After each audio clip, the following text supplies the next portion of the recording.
This story begins on an island in Mauritius in the year 1761. Here, we see some slaves working in the fields. These fields belong to a man named Eugene, and there are only 2 weeks left until the harvest is complete. So, Eugene tells Masamba to keep an eye on the other slaves and ensure that no one shirks work. Masamba, too, is one of these slaves, but he also works as a translator because the local people do not understand their language. Eugene calls him Cicero instead of his real name. Seeing this, some slaves feel that Masamba is a traitor. That night, Masamba is teaching his daughter, Maddie. Maddie tells him that her friend, Ruba, showed her a path in the southwest direction where free slaves take refuge. Maddie actually wants to escape, but Masamba tells her that even the lives of free slaves are in danger. The next morning, Eugene and his guards catch a slave who tried to escape. For the first attempt at escape, a burning iron is used to brand a mark on the slave's back.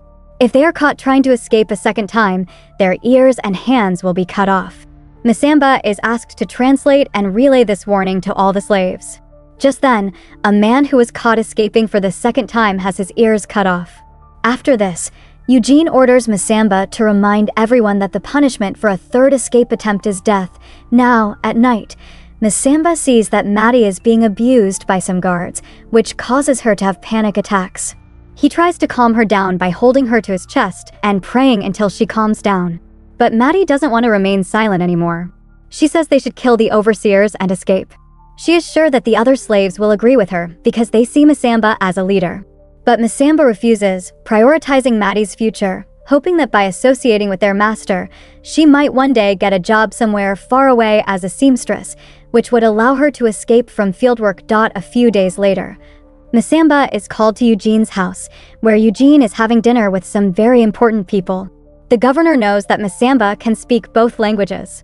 Therefore, he wants Masamba to help him understand the slaves.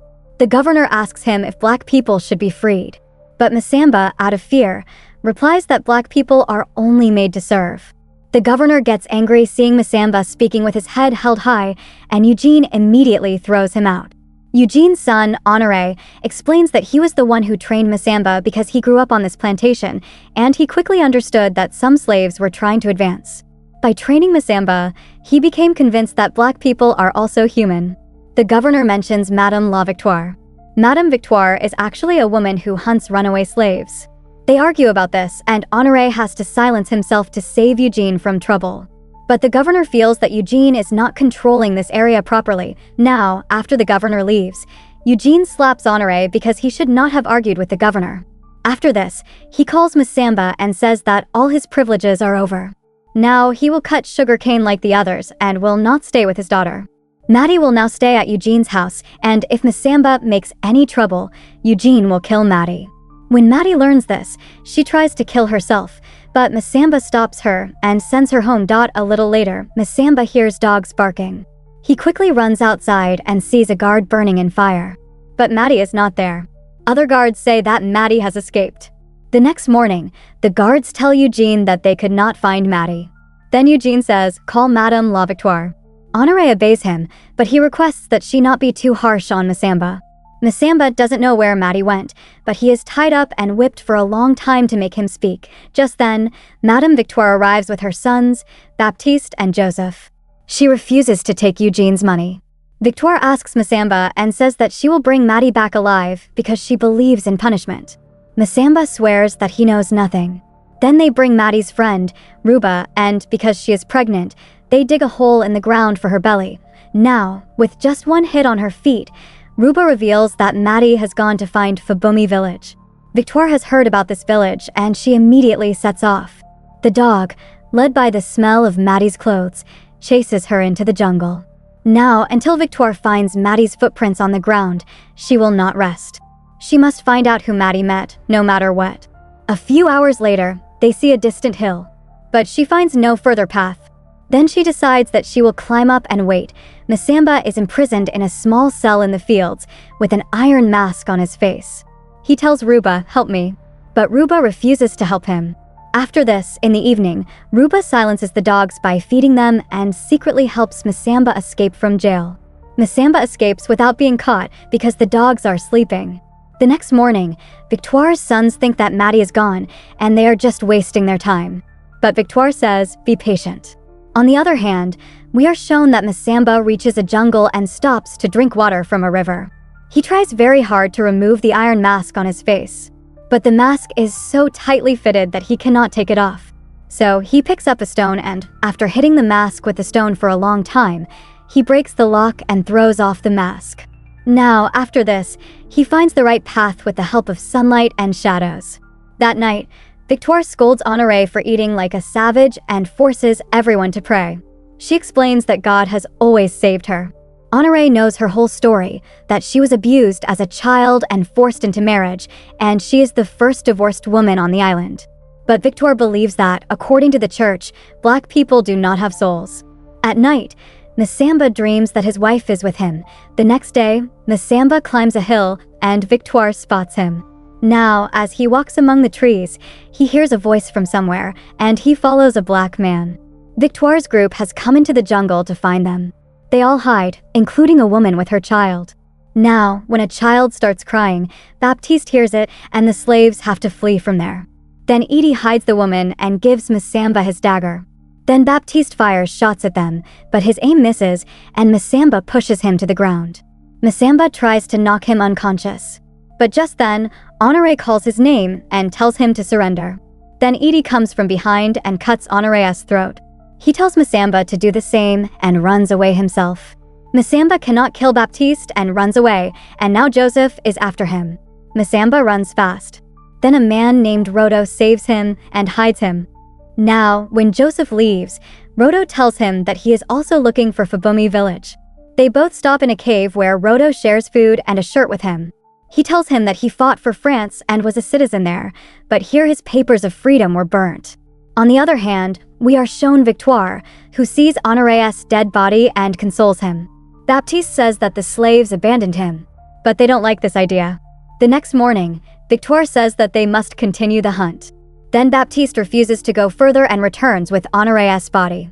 Joseph gets very angry at this. He fights with his brother. He tries very hard to stop him, but Baptiste leaves from there. After this, Masamba again goes out to look for his daughter. Now, as Rodo comes out of the cave, Joseph sees him coming out of the cave and shoots him in the leg. They ask him where the other slaves are, but Rodo tells them nothing. So, Victoire shoots Rodo in the head. Now, when they look in the cave, they find Masamba's old shirt, from which the dog can now smell him.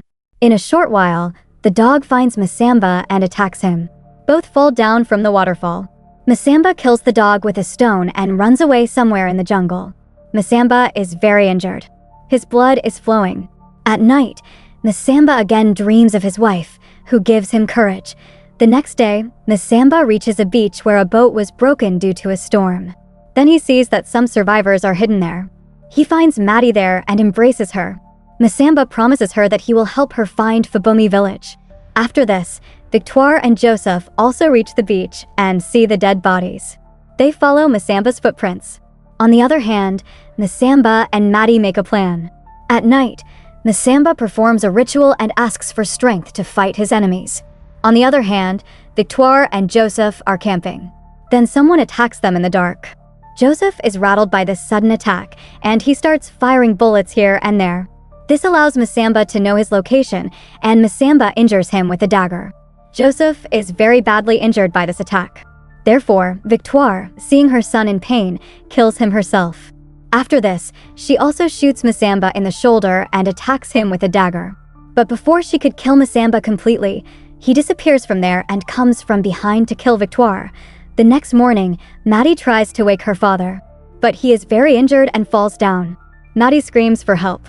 Then some other slaves who had escaped from the plantation come there and help Masamba get up. Now, after walking a lot in the jungle, they finally find Fabumi village near the hills. A man comes there and applies ointment to him and prays for him. That night, the locals welcome Masamba and Maddie and talk about their cultures. Masamba tells them stories of his tribe, and Maddie shares stories of her mother. The next day, when she is bathing in the lake, Maddie sees her mother watching her from a distance. In the evening, the villagers see fire in the distance. Seeing this, everyone starts running, and the white people start firing at them and capture some slaves. They pass through a field. But further ahead, there is a cliff. Actually, the governor promised that he would spare them if they surrendered. Then Maddie starts a traditional song, and Masamba says that he wants to live a free life. Now, before they kill themselves and choose death instead of slavery, the villagers also start singing with them. The white hunters have surrounded them from all sides. But Masamba and his daughter, Maddie, both jump down and give up their lives. With this scene, the movie ends. What movie do you want to hear the next story about? Do let me know in the comments below, because I read your comments, and thank you very much for your lovely comments.